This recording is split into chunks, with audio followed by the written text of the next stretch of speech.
Oke, baik. Kembali bertemu lagi bersama kami di Lutka UMKM Provinsi Sulawesi Selatan.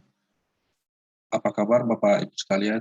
Semoga dalam keadaan sehat dan tetap dalam penerapan protokol kesehatan dalam rangka pencegahan dan pemutusan mata rantai COVID-19 di Indonesia. Kembali lagi, sesi ini kita akan berdiskusi. Untuk kali ini kita akan membahas soal tata cara penerbitan PIRT. Bagaimana Bapak Ibu sekalian, sudah bisa kita mulai untuk sesi kita pada kesempatan ini. Baik, mari kita mulai proses pembelajaran kita hari ini. Hari ini kita akan membahas tata cara penerbitan PIRT. Apa itu PIRT? Bapak Ibu pasti sudah sering mendengar, bahkan mungkin sudah sering menyebutkan PIRT, PIRT, PIRT. Apa sih sebenarnya itu PIRT? Baik Bapak Ibu sekalian, PIRT singkatan dari pangan industri rumah tangga atau pelaku usaha pangan yang memiliki tempat usaha di tempat tinggal dengan peralatan pengolahan pangan manual hingga semi otomatis. Jadi PIRT singkatan dari pangan industri rumah tangga atau pelaku usaha pangan yang memiliki tempat usaha di tempat tinggal dengan peralatan pengolahan pangan manual hingga semi otomatis. Jadi ini Bapak Ibu sekalian singkat penjelasan tentang definisi dari PIRT tersebut. Kemudian setelah Bapak Ibu mendengar apa itu pangan industri rumah tangga, sekarang saya coba bertanya kembali ke Bapak Ibu. Apa Bapak Ibu sekalian tahu apa itu SPPIRT? Sudah ada yang pernah mendengar mungkin?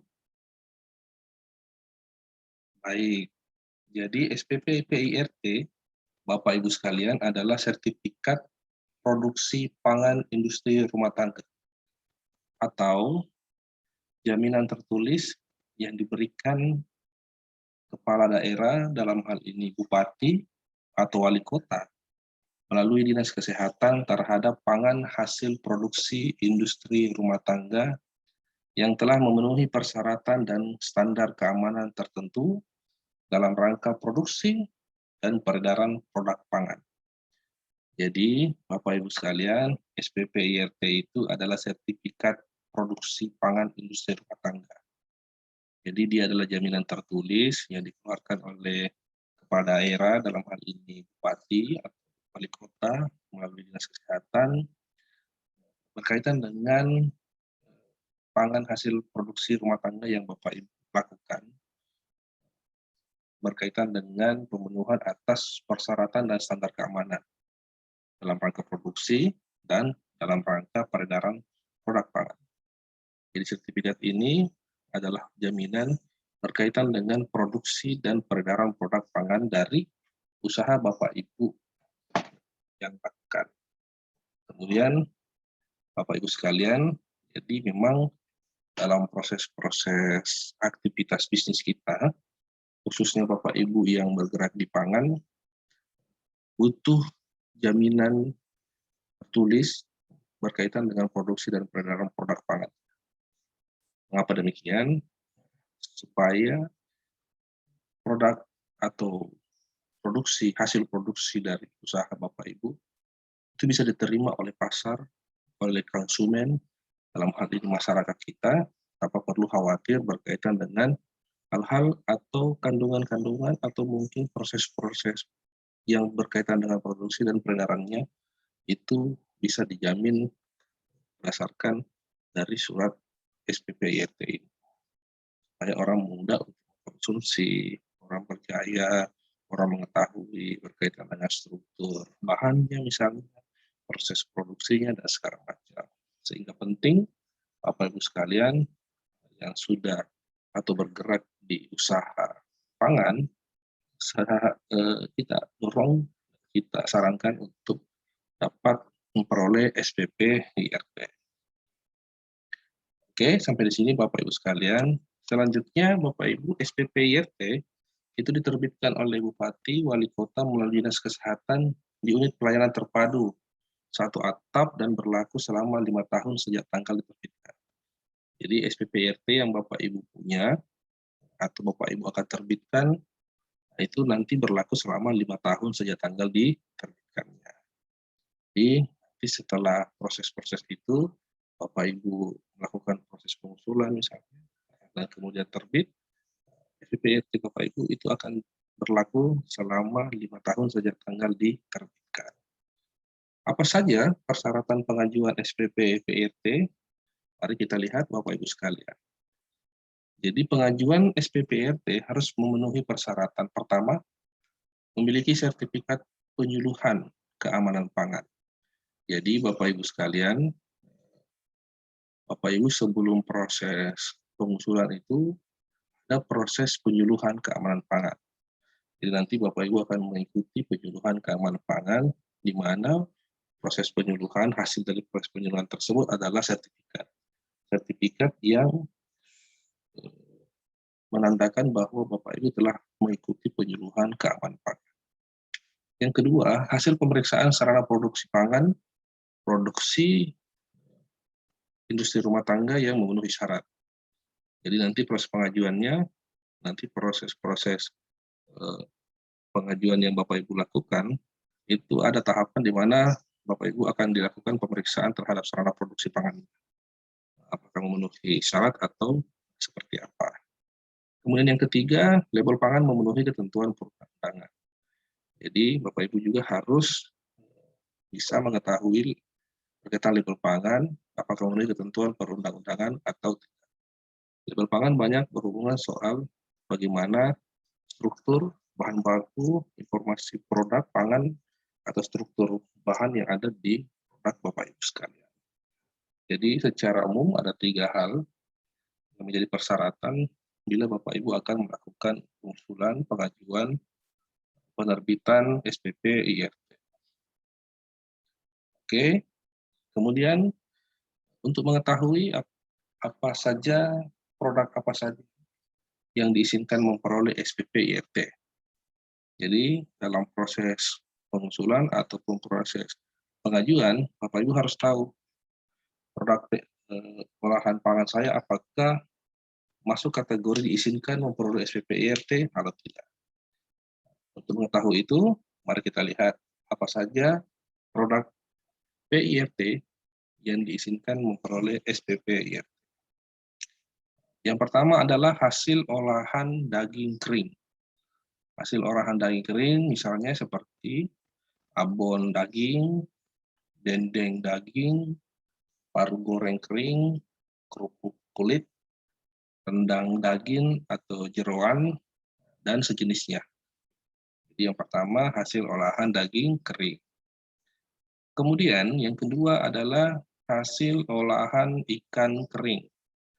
Hasil olahan ikan kering itu seperti abon, ikan kering, ikan asin, ikan asap, keripik ikan, terasi kering, ikan goreng, dendeng ikan, dan sejenisnya.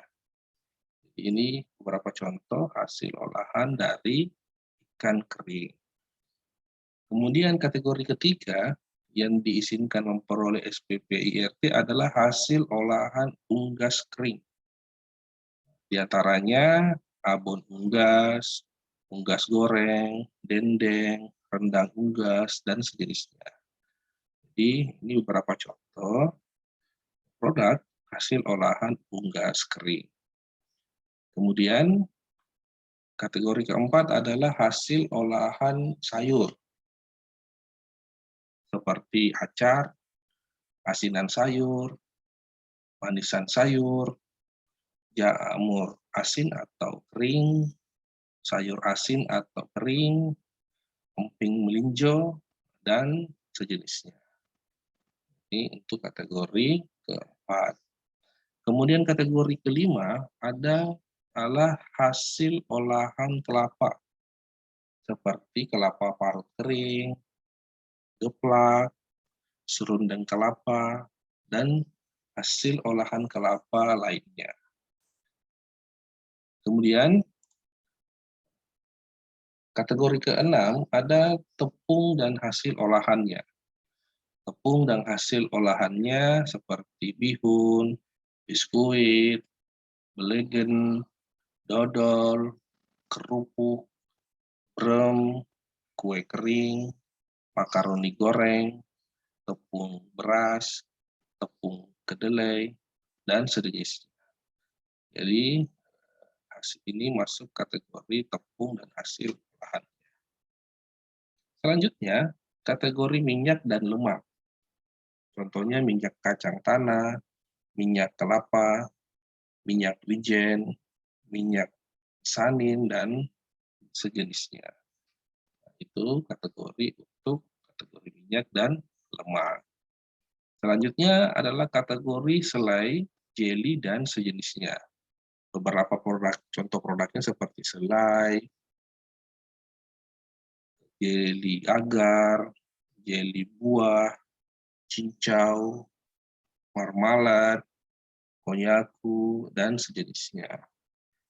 Kemudian, Bapak Ibu sekalian, ada kategori selanjutnya adalah gula, kembang gula, dan madu. Jadi kategori gula, kembang gula, dan madu. Beberapa contoh produk dari gula, kembang gula, dan madu seperti gula merah, gula batu, gula pasir misalnya, gula kembang gula, gulali, madu, sirup, coklat cetak, dan sejenisnya. Kemudian kita masuk ke kategori kopi dan teh kering.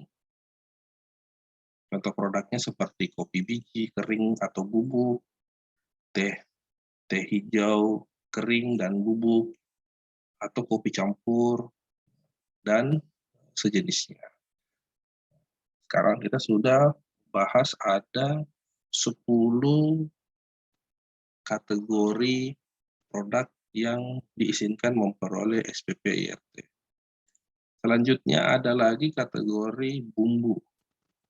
Misalnya contoh produk bumbu seperti bumbu masakan, kering, kemudian bumbu cabai, bawang goreng, cuka, kecap asin atau manis, saus cabai, saus tomat, bumbu kacang, tauco, sambal, dan jenisnya. Ini tadi masuk kategori bumbu. Kemudian kita masuk ke kategori rempah-rempah. Beberapa contoh produk untuk kategori rempah-rempah yang diizinkan memperoleh SPP IRT seperti bawang merah kering atau bubuk, bawang putih kering atau bubuk, cabai kering atau bubuk, cengkeh kering atau bubuk, jahe kering atau bubuk, dan sejenisnya. Nah, kemudian kita masuk lagi minuman serbuk. Untuk kategori minuman serbuk ada beberapa contoh produk seperti minuman serbuk kopi, minuman serbuk bervirisa, seperti rasa jeruk, rasa anggur, minuman serbuk kopi gula, minuman serbuk kopi gula susu, minuman serbuk kedelai, minuman serbuk teh, dan minuman serbuk sejenis lainnya. Itu tadi beberapa contoh produk untuk kategori minuman serbuk. Kemudian untuk kategori hasil olahan buah, beberapa contoh produk yaitu keripik buah, buah kering, lempok buah, asinan buah, manisan buah, pisang sale, dan sejenisnya. Nah, dan yang terakhir, kategori yang diizinkan memperoleh SPP IRT adalah hasil olahan biji-bijian, kacang-kacangan, dan umbi-umbian. Contoh produknya seperti keripik umbi, keripik biji-bijian, rangginang, keremes umbi, emping, kuaci, kacang goreng, dan sejenisnya. Jadi, ada 15 kategori yang diizinkan untuk memperoleh SPP IRT. Jadi Bapak Ibu silahkan dicek kembali, dilihat kembali produk pangannya masuk kategori yang mana. Apabila masuk kategori dari 15 kategori ini, berarti Bapak Ibu diizinkan untuk memperoleh SPP IRT. Kemudian kita lanjut, apa saja produk PIRT yang tidak diizinkan memperoleh SPP IRT. Tadi sudah kita bahas ada 15 kategori yang diizinkan. Sekarang kita masuk ke produk yang tidak diizinkan memperoleh SPP IRT. Apa saja? Mari kita lihat. Yang tidak diizinkan untuk memperoleh SPP IRT, yang pertama adalah pangan yang diproses dengan sterilisasi komersial atau pasteurisasi. Jadi yang pertama adalah pangan yang diproses dengan sterilisasi komersial atau pasteurisasi. Kemudian yang kedua adalah pangan yang diproses dengan pembekuan atau frozen food yang penyimpanannya memerlukan pembeku. Nah, ini banyak nih masyarakat sekarang. Sesuai dengan regulasi dan aturan yang terbaru, Bapak Ibu sekalian, sekarang frozen food tidak lagi diizinkan untuk memperoleh SPP IRT. Kenapa? Karena dari hasil analisa bersama para pemangku kepentingan dan kebijakan, misalnya hasil dari pengujiannya ternyata frozen food punya risiko kerusakan yang tinggi, sehingga tidak lagi diizinkan memperoleh SPP IRT. Jadi kalau Bapak Ibu menemukan ada frozen food yang masih pakai SPP IRT, berarti dia masih pakai SPP IRT yang lama. Sekarang sudah tidak boleh lagi. Frozen food harus tidak lagi SPP IRT. Yang ketiga adalah pangan olahan asal hewan yang disimpan dingin atau beku. Ini juga semua pangan olahan yang berasal dari hewan yang disimpan dingin atau dibekukan juga tidak boleh. Dan yang terakhir adalah pangan diet khusus dan pangan keperluan medis khusus, antara lain MPASI, Master ASI, formula bayi, formula lanjutan, pangan untuk penderita diabetes. Keempat kategori ini tidak diizinkan memperoleh SPP IRT karena punya risiko kerusakan terhadap bahan yang tinggi, sehingga dia disarankan untuk wajib memiliki nomor izin edar dari BPOM. Jadi dia harus lebih di atas lagi. Jadi prosesnya itu adalah bukan lagi SPP IRT, tapi dia harus sudah masuk ke nomor izin edar BPOM, termasuk frozen food tadi. Jadi bukan lagi SPP IRT, tapi dia harus sudah masuk ke nomor izin edar BPOM. Jadi seperti itu ya Bapak Ibu sekalian. Kita lanjut. Nah, pangan yang tidak wajib didaftarkan. Nah, tadi sudah kita lihat yang wajib memperoleh ada 15 kategori. Kemudian yang tidak dapat SPP IRT ada 4 kategori karena dia harus mengurus izin edar dari BPOM. Pangan yang tidak wajib didaftarkan, pertama, masa simpan kurang dari 7 hari. Ya, jadi produk pangan yang masa simpan kurang dari 7 hari itu tidak disarankan untuk didaftarkan. Kemudian diimpor dalam jumlah yang kecil. Digunakan lebih lanjut sebagai bahan baku. Pangan olahan dalam jumlah besar dan tidak dijual secara langsung kepada konsumen akhir. Jadi dia mungkin pangan olahan tetapi dalam jumlah besar dan tidak dijual langsung kepada konsumen akhir. Kemudian diolah dan dikemas di hadapan pembeli. Pangan siap saji, pangan yang hanya mengalami pengolahan minimal pasca panen, misalnya meliputi pencucian, pengupasan, pengeringan, penggilingan, pemotongan, penggaraman, pembekuan, pencampuran, dan lain-lain, tanpa penambahan BTP, khususnya BT untuk pelilinan misalnya. Nah, ini tidak wajib, apalagi kalau sudah masuk ke pengurusan BPOM. Produk-produk ini, produk pangan ini tidak wajib untuk didaftarkan. Nah, tapi beberapa produk ini bisa juga diusulkan untuk ke PIRT. Kenapa sih harus ada PIRT? Kenapa sih harus ada BPOM? Ini mendorong dan mendukung usaha Bapak Ibu sekalian untuk bisa diterima di masyarakat secara luas.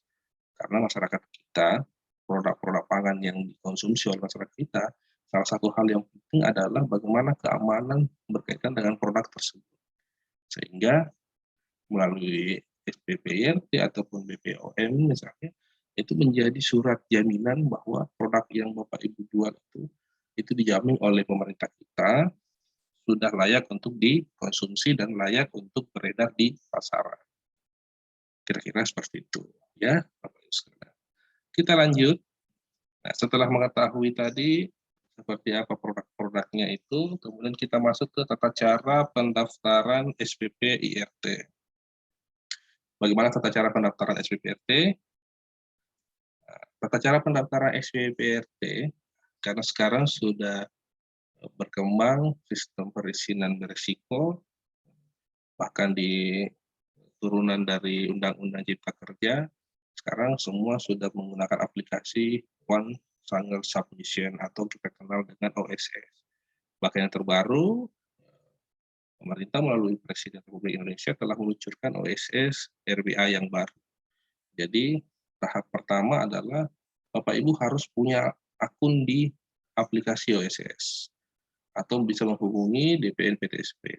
Nanti Bapak Ibu akan membuat akun, punya akun di OSS, kemudian membuat NIB sebagai nomor induk berusaha, sebagai nomor kalau kita di masyarakat ada NIK namanya, nomor induk kependudukan, kalau di bisnis ada NIB sebagai bukti bahwa individu-individu ini adalah pemilik nomor registrasi berusaha atau pemilik usaha atau betul pelaku usaha.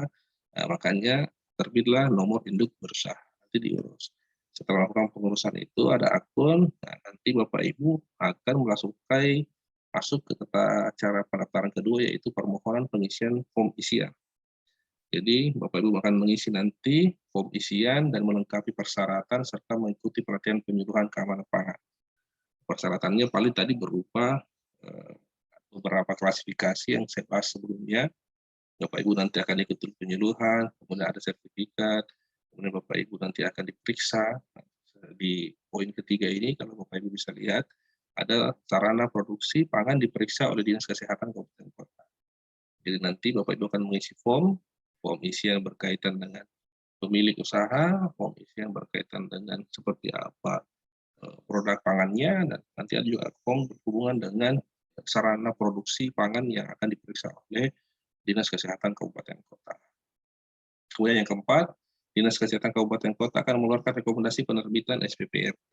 Jadi bila proses 1, 2, dan 3 ini semua berjalan, memenuhi standar, sudah diverifikasi dan oke, maka nanti Dinas Kesehatan Kabupaten Kota akan mengeluarkan rekomendasi untuk diterbitkan SPP IRT. Dan yang terakhir, DPN PTSP akan menetapkan SPP PIRT dari produk pangan yang Bapak Ibu usulkan tadi. Jadi kurang lebih alurnya tidak terlalu sulit, prosesnya juga nanti tidak terlalu susah. Bapak Ibu secara teknis bisa, bila misalnya masih bingung, bisa datang langsung ke Dinas Kesehatan Kabupaten Kota untuk meminta petunjuk seperti apa prosedurnya, tata caranya, karena memang dalam proses penerbitan SPP IRT di beberapa kabupaten kota punya kebijakan daerah yang berbeda-beda. Tapi secara umum karena SPP IRT ini menjadi dokumen negara, sudah diatur dalam undang-undang, makanya proses prosedurnya kurang lebih seperti yang telah kita bahas tadi. Jadi sekarang dengan proses-proses kemudahan yang ada, nanti Bapak Ibu akan dibantu untuk melakukan proses-proses pendaftaran SPP IRT tersebut. Kemudian di sini ada lagi Bapak Ibu bisa lihat formulir permohonan SPP IRT biasanya memuat informasi. Pertama itu nama jenis pangannya apa, terus nama dagangnya apa, jenis kemasannya. Untuk jenis kemasan ada beberapa, apakah kemasan plastik, kemasan kaca, kemasan kertas. Itu nanti Bapak Ibu akan lihat karena nanti Bapak Ibu akan terima dokumennya, ada beberapa kode berkaitan dengan kode jenis kemasannya, termasuk kode soal daerahnya misalnya, itu akan ada, nanti ada panduan yang Bapak Ibu bisa isi di formulir isiannya. Kemudian ada berat bersih, mengisi berat bersih atau isi bersih, baik dalam satuan gram, miligram, gram, kilogram, atau liter misalnya, mililiter, liter, kiloliter misalnya. Kemudian Bapak Ibu juga nanti akan mengisi soal informasi berkaitan dengan bahan baku dan bahan lainnya yang digunakan. Nanti akan diisi menggunakan bahan baku apa, bahan lainnya apa, kemudian proses tahapan produksinya seperti apa, kemudian ada nama, alamat, kode pos, dan nomor telepon. Nama pemilik, nama penanggung jawab. Biasanya pemilik di sebagian usaha juga sekaligus penanggung jawab, tapi di beberapa usaha juga yang punya lain yang menjadi penanggung jawab untuk bidang produksi misalnya, atau bidang pangannya itu biasanya orang lain. Jadi nanti diisi saja, kalaupun sama juga diisi. Tetap bahwa saya pemiliknya si A, nama penanggung jawabnya juga si A. Yang terakhir ada informasi tentang masa simpan atau kadaluarsa. Jadi ini penting juga tentang info tentang masa simpan dan kadaluarsa. Nah, selain itu, mungkin ada beberapa dokumen tambahan yang perlu Bapak Ibu siapkan dalam proses itu seperti tadi NIB yang Bapak Ibu terbitkan melalui OSS, baik bisa secara mandiri dan bisa juga Bapak Ibu ke PTSP. Jadi di sana ada eh, pihak PTSP yang akan membantu proses penerbitan, pembuatan akun OSS dan penerbitan. Kemudian rancangan label pangan, Ibu ke beberapa daerah juga mempersyaratkan soal rancangan label pangannya seperti apa. Yang terakhir adalah sertifikat penyuluh keamanan pangan tadi. Jadi buat yang baru. Kalau Bapak Ibu sudah pernah ikut penyuluhan punya sertifikat, tidak perlu lagi ikut penyuluhan lagi. Misalnya apakah mau memperpanjang ataupun mungkin mau mengusulkan SPP IRT untuk produk pangan lainnya misalnya dalam satu usaha punya 2-3 produk pangan yang berbeda, itu Bapak Ibu tidak perlu lagi untuk mengikuti eh, eh, penyuluhan keamanan pangan karena Bapak Ibu sudah punya sertifikatnya. Jadi kurang lebih seperti itu Bapak Ibu sekalian. Terima kasih. Ini sharing kita hari ini. Semoga bermanfaat buat Bapak Ibu sekalian. Salam sukses selalu, tetap semangat dan kita berharap semua usaha Bapak Ibu akan terus sukses selalu. Salam sukses selalu dari kami, Lut KUMKM Sulawesi Selatan. Wassalamualaikum warahmatullahi wabarakatuh.